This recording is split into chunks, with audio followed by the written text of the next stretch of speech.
when the reality is still destroying it. We're going to come back to this in a minute. One wrote, maybe we need the Klan back.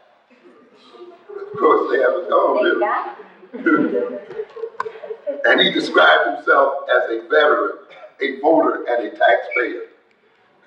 Tony Brown, of course, mentioned, Tony Brown did a show, a series of shows here locally some weeks back. And as a result of that, he wrote that many white friends think that black people don't pay taxes. You know, they don't think black people have been to war and all this. So this guy writes as a veteran, a voter, and a taxpayer.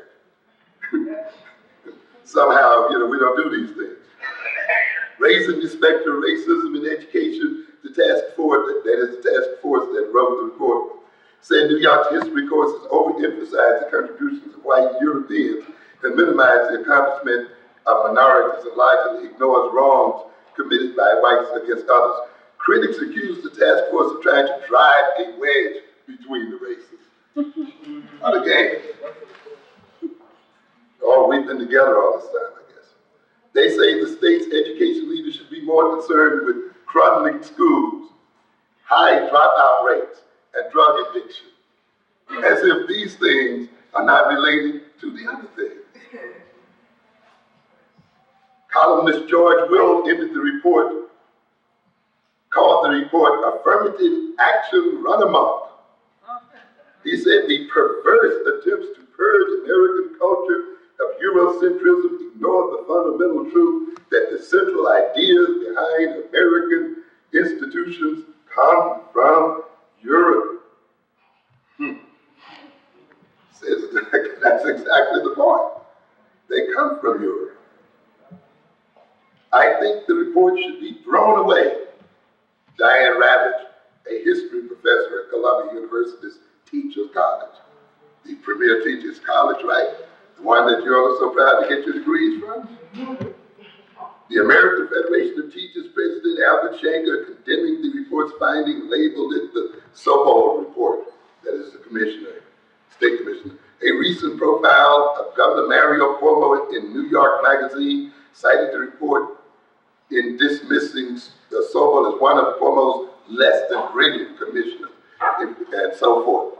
So why are these people objecting then to history and the history of African people? We must recognize then, ladies and gentlemen, that history is more than merely remembering what's past. That history is a very practical thing. Those of you in psychology, no doubt, have studied the abnormality referred to as amnesia. And if you haven't, look it up and see the effects amnesia has on various patients. You think often that not knowing your history will in no way harms you, but certainly it does. As a matter of fact, you are more a victim of history by not knowing it than in knowing it. What happened to African people during the slavery period is pressingly present in the youngest black child today. We must recognize that in the human mind, there is no such thing as the past. In the human mind, the past is always present. And everything you do, every way you look at the world and relate to other people in the world, every way you interpret the world, the very way you move your body, the very way you talk is the result of your historical experience. When we talk about the so-called black dialect, the way black people talk, it's just not merely a way we communicate with each other. The very way we speak, the very words we use, the very tonalities we speak, reflect a history. Just talking to our children passes on a history to them.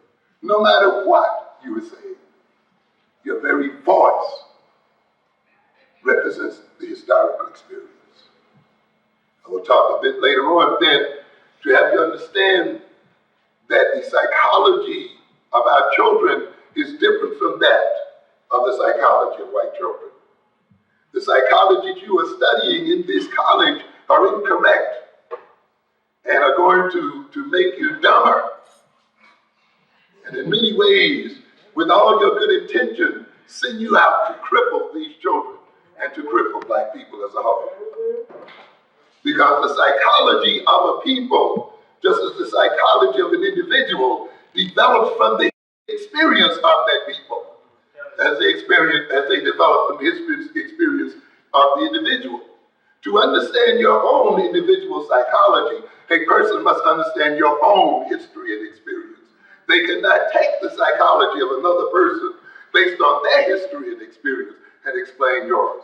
Neither can you take the psychology of another people with a different history and experience and destiny and use that psychology to understand yourselves and to understand your children. And now can you take that psychology and appropriately educate your children and direct your own destiny? It is impossible. And yet you have classrooms filled with general and introductory psychologists written by white men and women, and think you're learning some neutral, non-political psychology. No such thing as a neutral and non-political psychology. There is no neutral and non-political course in this institution, and I'm talking even about physics, mathematics, and computer science. I heard some jokingly, I'm like, there is no black chemistry. There is no black physics. Lies. Lies. Because you must understand that chemistry and physics and mathematics and all flows from the consciousness and mind of man. They do not exist apart from that. That science flows from the political and social and economic organization of a people. Science just does not pop up in the minds of geniuses. People must exist in a particular political, social, historical context in order for science to develop and to flourish. And unless you know the historical, political context in which science is created and motivated, you will not create science. You will then educate some people who can think in science, and then those same people will be used by your enemies to destroy you and your children. If you saw the program the other evening about blacks in space, how many of you saw that Monday? Those Negroes down there making great contributions to whom? To the enemy.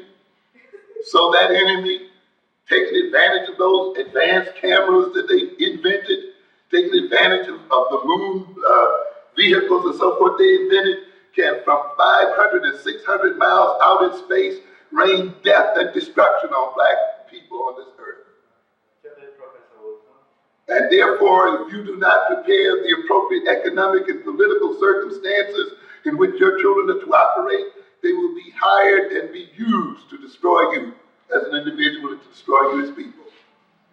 I will talk to you later on when you look at a Colin Powell who sits at the head of the Joint Chiefs of Staff, so-called leading the American Armed Forces, and the very first time he leads the forces, he leads them against black people.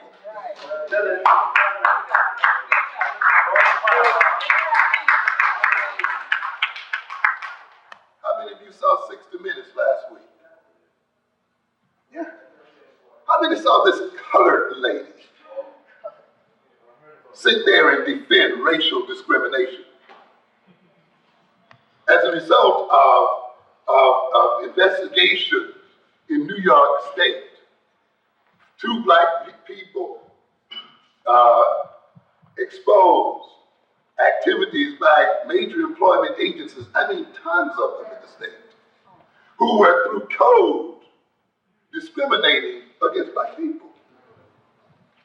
And 2 black employees left those agencies because they were sick and tired of the discrimination that was going on. And of course you saw old Abrams there trying to take all the credit. What was it, Cosmopolitan Employment Agency? Yeah. Owned by Norrell. And of course the CBS crew ran a standard experimental deal where they made a resume, sent a black woman, and then sent the white woman. And of course you know the tale. No job for the black woman. This white woman walked in 10 minutes later, jobs all over the place. even offered a cab fare to the interview, offered to walk into the subway, the whole bit. The woman vastly more qualified than the white woman. Was the white woman typing, 50 words a minute with 15 mistakes? Black woman, 72 words a minute, 3 mistakes. That kind of stuff. And now they decided they would go to the spokesperson or whoever it was for the company, and lo and behold, who's sitting there to defend the company? Black woman. And it was a chilling experience to watch her whole body language, her whole expressionless face, and how far abstracted she was from reality. As the announcer presented her with the memo, where the memo was talking about the practice, and she says, this is not on, she says, our letterhead is not on this memo. We are proud of our letterhead. How far is that from NASA as we see? Coming from anywhere. We are proud of our letterhead. And yet this kind of game goes on and on. And this is what you're headed for. And this, students, is what you are being prepared to do. You are being prepared to put a black face on white power and to defend white interests. And you must be ignorant of history or misread it in order to play this kind of game. That's one of the reasons why they don't want to put in there correctly and have it correctly understood. Just read one part of something here for a second. And I use this illustration. Some of you who may want to see a more extensive discussion of this particular article in the Omni magazine, February 1984, titled Timeless Minds. You might want to get the lecture I delivered from Brother Brown here at the House of the Lord Church.